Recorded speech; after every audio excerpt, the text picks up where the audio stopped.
lovey, it's Lucy Vital. Welcome to my channel. As always, it is such a pleasure having you here with me, and it would mean so much to me if you like, comment, subscribe, and share. Today's topic is about surviving a breakup. All of us hate breakups. I don't think there's anyone that looks forward to them. And when you get into a relationship or a marriage, you expect it to last the test of time, and sometimes it just doesn't. So it is very normal to feel some grief when you're going through a breakup. And when you talk about grief, people think that it's just death related. It could be losing a job that you really loved. It could be a friendship that is no longer, and especially with a breakup. And so one of the best pieces of advice, well, I have quite a few, but one of my best pieces of advice is to feel the pain and to feel the grief. Nobody wants to feel it, but if you drink it, if you smoke it and F it away, it feels good for the moment, but that's only temporary. And believe it or not, sometimes you could be physically involved with someone wishing that you were with the person that you were in a relationship with. And so many people say the best way to get over someone is to get under someone else. I disagree. I feel that that's using another person, and even though they willingly want to be with you, if you know that your heart is still hurting, I would not suggest that. It takes a lot of courage, it takes a lot of strength to just sit in the pain. But in time, it really does get better. You find yourself thinking about that person less. And if you do start to date, if you do start to become sexually active with someone, you're not making the comparisons, you're not longing for that person. But the only way that can happen is with time and acceptance. Now, breaking up in the 90s or the early 2000s is not like breaking up now in the 2020s. It is often difficult to escape your ex because they could end up on your Explorer or FYP, or you have someone that just has to tell you what they're doing and what they're up to. Maintain your integrity. Don't use your social media as a diary to bash this person. You see me, like, I always post stuff about exes because I find them hilarious. Like, there was one woman, a black woman in a pink dress, and it said, "Go back to your ex," and then it shows her being on some sort of a bridge and she jumps off. That's hilarious. That's hilarious to me, whether I'm going through a breakup or not. So, and I always post these little smart ass things because it's just my personality. But if it is not your personality, and even if it is, try to refrain from that because it looks like you're throwing shots. Subliminals, long-winded diary explanations of why it didn't work is nobody's business but your own and the people that you choose to share it to. So breaking up with someone is a good exercise of maintaining your integrity, because guess what? All your ex's quirks that you hate, or dislike, you love them when stuff is going well. Nobody could tell you anything about your ex. So regardless of how they're carrying themselves, you can only control you. So you maintain your integrity. If they want to use their social media, YouTube, billboards, sand, I don't know, don't worry about what they're doing. Worry about yourself. And just make sure whatever you post is respectful. And they may deserve the disrespect. They may deserve to get blasted, but we don't worry about anybody and what they do. Worry about yourself, because peace comes from within. So if they want to sit there being footloose and fancy free, there is a reason why you broke up. So make sure you keep your social media even Steven. That's one of the best tips I could give you out of everything that I say. Maintain your integrity. Gossip. Girl, did you see that she doesn't have his pictures on her page anymore? Oh, I looked on his page. Her pictures aren't there either. It's gonna happen, sweetheart. We are people, we notice things. And myself, to this day, I'm still hoping that, okay, don't laugh.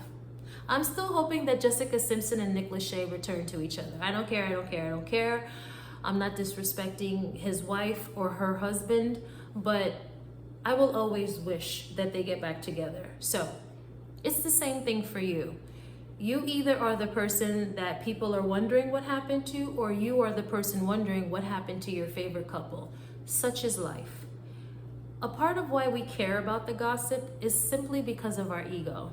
You know, what are people gonna think? I posted him, I posted her. People are gonna think you broke up, because that's what it is. Some people will go as far as to check your followers and be like, he's not following her, she's not following him, or guess what? He still has her pictures up. It doesn't matter. There is a reason why you removed each other if you did, and some people may be as bold as to ask, and sometimes I don't even think it's bold. It's just because they really were rooting for you. I don't think you need to make an official statement. I'm not a celebrity, so if someone is that curious, I guess they can ask, but I think they figured that it didn't work out.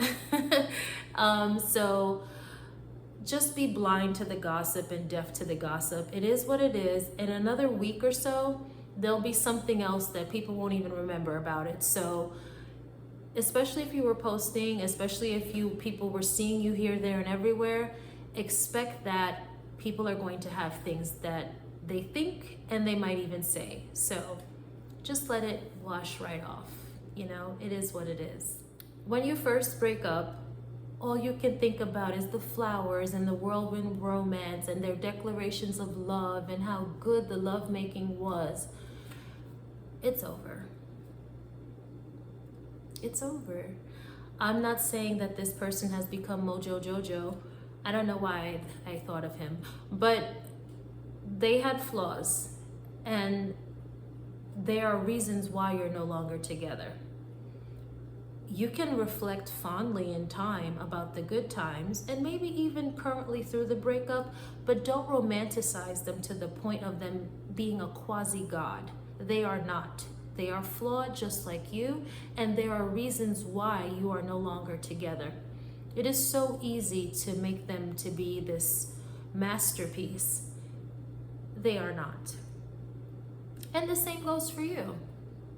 Everything that I say is reciprocal. It's not just we're bashing exes and then we are the pillars of nobility and that we are perfect. What goes for them goes for you as well. But in this time, don't make them out to be more than what they are. They are a human being just like you. So please keep that. Sorry, my camera or my phone decided to just spaz out for a second.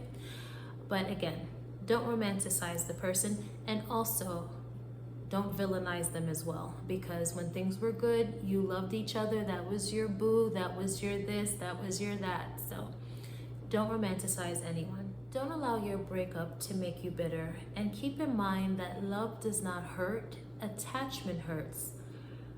Routine hurts. I heard that a couple days ago and I was just completely blown away. It is so true. It is the attachment and the lack of their presence that hurts. It's not love that hurts. Love does no such thing. So if every Saturday morning you went for a jog by the marina with your dog and afterwards you guys went to a cafe, that's what hurts. It's that void. It's that I'm a very hairless woman. I'm not very hairy. So on the rare occasion I have to wear boob tape or a Band-Aid, I am so gingerly taking it off, like little, like dot by dot. It just hurts so much to rip it off. And that's what happens in a breakup. You literally had this person in your life that was living life with you, and they are completely gone. Their possessions are no longer around, no phone calls, no contact. It is normal to miss their presence. I don't think human beings should be alone. While I know that might sound hypocritical because I brag about loving being alone. I do enjoy being alone. But would I prefer having the man of my dreams in my life? Absolutely. The difference is I don't make that make or break me. If it should happen, wonderful. If it should not happen, wonderful, because I'm going to be good. Because I value my peace more than anything. And so a person in my life has to bring stability, because in essence, we can all do bad by ourselves. If someone is in your life and they're not enhancing it, why are they there? However, with all of that being said, it is the lack of their presence that hurts. So please don't let that make you swear off love if love should occur again in your life. Don't do that. Don't be bitter, be better. My girlfriend Daphne always tells me, don't get mad, get paid. So you can use this time productively to be better. Which goes into my next point. Do not fall off. I think I did that too hard, because now I have a handprint on my thigh. But don't fall off. And I have to go back, circle back, let's use the HR terms. Let's circle back to social media. Social media has this thing about glowing up, glowing up, glowing up. A new car, a new place, diversifying your portfolio, amazing things. But that all stems from like ego and showing that, oh yeah, I'm not with you anymore, and I'm looking good, I'm smelling good, I got more money. That's all fine and well, but that stems from ego. Glowing up comes from within. And that's the thing I see people not talking about. Have your patience levels increased? Are you more proactive instead of reactive? Are you keeping in touch more with the people in your life that truly love you? To me, that's the real glowing up. All those other things are tangible, and yes, they do count, but they're not everything. So don't fall off. The first couple of days or weeks, your place may look like a pigsty. You may have cartons of half-eaten ice cream and pizza boxes and all the stuff that we see on television and in movies. And that's normal, but don't let that envelop you. Always be wanting to improve yourself with or without a partner. Your partner should not be the reason why you want to get into shape, or your ex should not be the reason why you want to get into shape. You want to get into shape because you want to feel good. And when you feel good, you look good. And it just becomes this cycle, what comes first? Looking good, feeling good, whatever it is. You just want to be your best for you. So in that first couple of days or weeks, don't beat yourself up if you fall into, again, your house not being at its best and maybe the laundry piling up. But you have to give yourself a time to grieve, whether it's 21 days or whether a couple of days. But once that time is up, go back to being you and the best you that you can be organically. If your best friend broke up with their spouse or partner right now, would you criticize them? Would you call them evil names? Would you disparage them? Absolutely not, because that's your best friend. You love him or her, and you would never even think in your wildest dreams to do that. So why do you do that to yourself? Well, Lucy, I should have seen the red flags. Shoulda, coulda, woulda, but you didn't. And now you are where you are now. Give yourself the love and the graciousness, it's something with a G, but give yourself compassion. Give yourself love, because you wouldn't do that to someone that you love. So do you not love yourself? Okay, maybe this is the second or third relationship that you've made this particular mistake. This might be your weakness, whatever you've allowed to happen. It's done. I've yet to figure out how to turn back the hands of time. But trust me, when I do, I'll be like a trillionaire, okay? Bezos will be coming to me for money. But until then, whatever mistakes you made in a relationship, forgive yourself. Forgive yourself. You only do the best that you know how to do. And yeah, you may know something, but knowing and doing are two different things. Because a lot of people say communication is key. Application is key. Most people will understand the language that you speak to them in. Nobody is really that daft. But can you apply what you learn? And that's what gets you hurt in a relationship, is you not applying what you know through communication and past experiences. That's all in the past. We don't beat ourselves up. If we have to apologize for things, we apologize. But what we will do moving forward is learn from them. So please, in this time, don't use it as a time to criticize yourself and to agree with the negative things that people have told you when they were angry with you. Love yourself more. Be kind to yourself. You can be kind to everyone. You can be kind to your plants, to your pets, to your family, your coworkers. Why can't you be kind to yourself? And yeah, maybe you dropped the ball. Maybe that the past relationship you were in, you shouldn't have continued it as long as you did, but it's already done. So please, love yourself more. Be kind to yourself. Moving forward, know that the red flags will be more apparent to you and that you will have more courage and more wisdom to move better. I think one of the most important points for you to remember and to help you find solace in the ending of your relationship is knowing that you did the best that you can do. If you know that you did your best, you didn't cheat, you didn't lie, you didn't steal, you didn't physically attack, whatever the list is of things that you're not supposed to do in a relationship, find solace in that. I think that's what makes me pop my, oh, that was really bad. That's what makes me pop my collar in a bit. That's what makes me pop my collar, is knowing that I'm not out here doing men dirty. I'm not saying it makes me better than any other woman. It's just for me, if the relationship doesn't work out, I know that I love them. I know that I did not try to take advantage of them and that I did my very best. And I think that's what makes me move on, possibly quickly. Because I know, like, does that mean that I'm perfect? Does it mean that I don't have annoying ways about me? Absolutely not. I annoy myself sometimes. So I can only imagine a person in a relationship. But does that mean I didn't do my best? Does that mean that I should keep my head down? No. My uncle always tells me in Creole,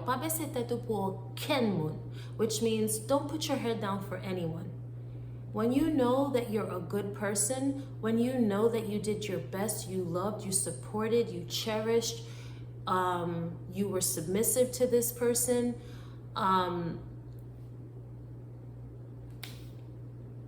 okay, la vie continue. Life goes on, life continues, okay? So there are many good people on this planet. And just because you and your ex are no longer together, that doesn't make them a monster. That doesn't make them the worst person to ever walk this earth. I'm talking normal people. I'm not talking like evil, mean, hurtful people. But you did love that man or woman for a reason. You're not together. You don't have to villainize them. Do they have their imperfections and their flaws? As do you. But take solace in the fact that you did your best. And sometimes even doing your best, it doesn't work out. And maybe moving forward, if there are red flags within yourself or within that person, you will see them much sooner and not have to get to the point where it does end up in a breakup. So, you did your best.